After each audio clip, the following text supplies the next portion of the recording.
Lahore central jail में 23 मार्च 1931 की शुरुआत किसी और दिन की तरह ही हुई थी। फर्क सिर्फ इतना था कि सुबह सुबह जोर की आंधी आई थी, बहुत तेज। लेकिन जेल के कैदियों को थोड़ा अजीब सा लगा जब 4 बजे ही वार्डन चरत सिंह ने उनसे आकर कहा कि वो अपनी अपनी कोठरियों में चले जाएं। उन्होंने कारण नहीं बताया था। उनके मुंह से सिर्फ ये निकला कि आदेश ऊपर से है। अभी कैदी सोच ही रहे थे कि माजरा क्या है। जेल का नाई बरकत हर कमरे के सामने फुसफुसाते हुए गुजरा कि आज रात भगत सिंह, राजगुरु और सुखदेव को फांसी दी जाने वाली है। उस क्षण की निश्चिंता ने उनको झकझोर कर रख दिया।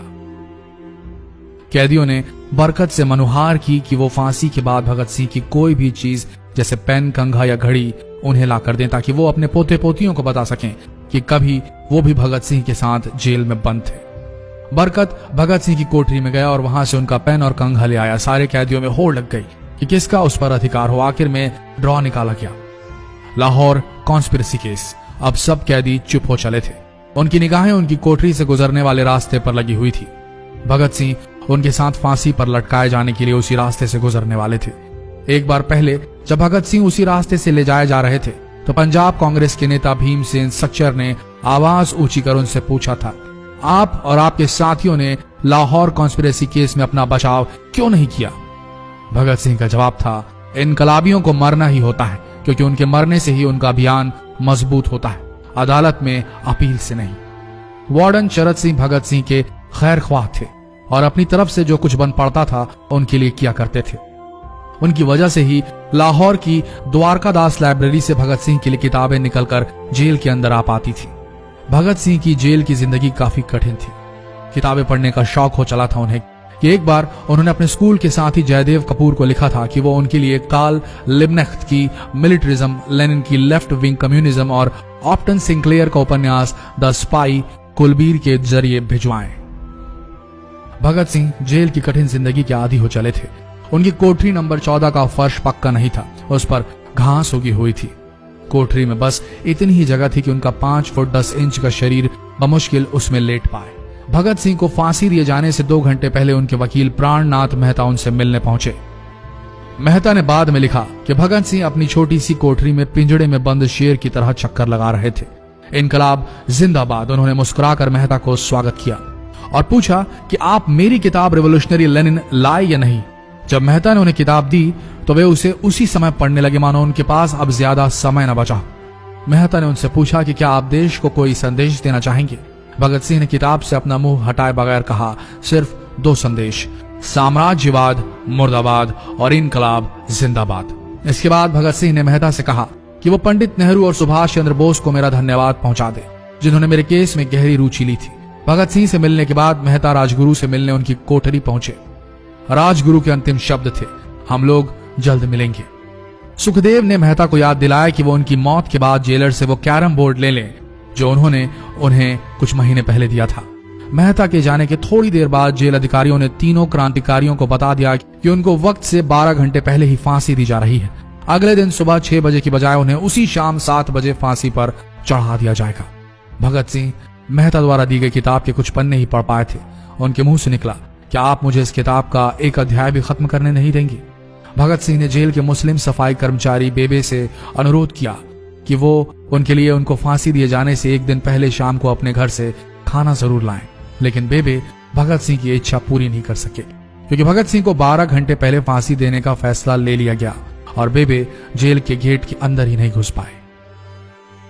थोड़ी देर बाद तीनों क्रांतिकारियों को फांसी की तैयारी के लिए उनकी कोठरियों से बाहर निकाला गया।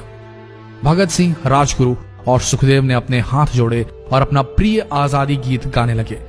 कभी वो दिन भी आएगा कि जब आजाद होंगे हम, या अपनी ही जमीन होगी या अपना आसमान होगा। फिर इन तीनों का एक एक करके वजन लिया गया।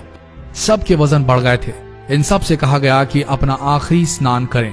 फिर उनको काले कपड़े पहनाए गए लेकिन उनके चेहरे खुले रहने दिए गए। चरत सिंह ने भगत सिंह के कान में फुसफुसा कर कहा कि वाहे गुरु को याद करो। फांसी का तख्ता भगत सिंह लिए बोले, पूरी जिंदगी मैंने ईश्वर को याद नहीं किया। असल में मैंने कई बार गरीबों के कलेश के लिए ईश्वर को कोसा भी है। अगर मैं अब उनसे माफी मांग लूं तो वो कहेंगे कि इससे बड़ा डरपोक कोई नहीं। इसका अंत नजदीक आ रहा है, इसलिए ये माफी मांग रहा है। जैसे ही जेल की घड़ी ने 6 बजाया, कैदियों ने दूर से आती कुछ पद चांपें सुनी। उनके साथ भारी बूटों के जमीन पर पड़ने की आवाजें भी आ रही थी। साथ में एक गाने का भी दबा स्वर सुनाई दे रहा था, सरफरोशी की तमन्ना अब हमारे दिल में है। सभी को अचानक जोर जोर से इनकलाब जिंदाबाद और हिंदुस्तान आजाद हो के नारे सुनाई देने लगे। फांसी का तख्ता पुराना था, लेकिन फांसी देने वाला काफी तंदुरुस्त। फांसी देने के लिए मसीह जल्लाद को लाहौर के पास शाहदरा से बुलवाया गया था। भगत सिंह इन तीनों के बीच में खड़े थे। भगत सिंह अपनी मां को दिया गया वो वचन पूरा करना चाहते थे कि वो फांसी के तख्ते से इनकलाब जिंदाबाद का नारा लगाएंगे। लाहौर जिला कांग्रेस के सचिव पिंडी दास सोंधी का घर लाहौर सेंट्रल जेल से बिल्कुल लगा हुआ था। भगत सिंह ने इतनी जोर से इनकलाब जिंदाबाद का नारा लगाया कि उनकी आवाज सोंधी के घर तक सुनाई दी। उनकी आवाज सुनते ही जेल के दूसरे कैदी भी नारे लगाने लगे। तीनों युवा क्रांतिकारियों के गले में फांसी की रस्सी डाल दी गई, उनके हाथ और पैर बांध दिए गए। तभी जल्लाद ने पूछा, सबसे पहले कौन जाएगा? सुखदेव ने सबसे पहले फांसी पर लटकने की हामी भरी। जल्लाद ने एक एक कर रस्सियां खींची और उनके पैरों के नीचे लगे तख्तों को पैर मारकर हटा दिया। काफी देर तक उनके शव तख्तों से लटकते रहे। अंत में उन्हें नीचे उतारा गया और वहां मौजूद डॉक्टरों लेफ्टिनेंट कर्नल जे नेल्सन और लेफ्टिनेंट कर्नल NS सोंधी ने उन्हें मृत घोषित किया। एक जेल अधिकारी पर फांसी का इतना असर हुआ कि जब उससे कहा गया कि वो मृतकों की पहचान करें तो उसने ऐसा करने से इनकार कर दिया। उसे उसी जगह पर निलंबित कर दिया गया अंग्रेजों द्वारा। एक जूनियर अफसर ने यह काम अंजाम दिया। पहले योजना थी कि इन सब का अंतिम संस्कार जेल के अंदर ही किया जाएगा, लेकिन फिर यह विचार त्यागना पड़ा जब अधिकारियों को आभास हुआ कि जेल से धुआं उठते देख बाहर खड़ी भीड़ जेल पर हमला कर सकती है। इसलिए जेल की पिछली दीवार तोड़ी गई। उसी रास्ते से ट्रक जेल के अंदर लाया गया और उस पर बहुत अपमानजनक तरीके से उन शवों को एक सामान की तरह लाद दिया गया। पहले तय हुआ था कि उनका अंतिम संस्कार रावी के तट पर किया जाएगा, लेकिन रावी में पानी बहुत ही कम था, इसलिए सतलज के किनारे शवों को जलाने का फैसला लिया गया। उनके पार्थिव शरीर को फिरोजपुर के पास सतलज के किनारे लाया गया। तब तक रात के 10 बज चुके थे। इस बीच उप पुलिस अधीक्षक कसूर सुदर्शन सिंह कसूर गांव से एक पुजारी जगदीश अचरज को बुला लाए।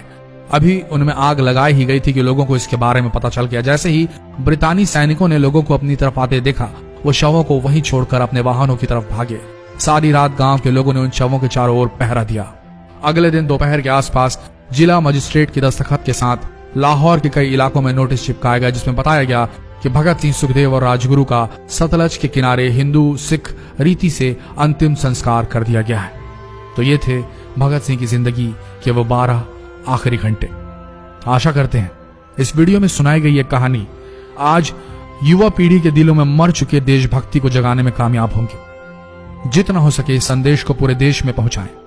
इस वीडियो को शेयर करें फेसबुक पर, व्हाट्सएप पर, और हो सके तो इस पेज को फॉलो करें ताकि ऐसे ही वीडियोस आप तक सही समय पर पहुंच सके।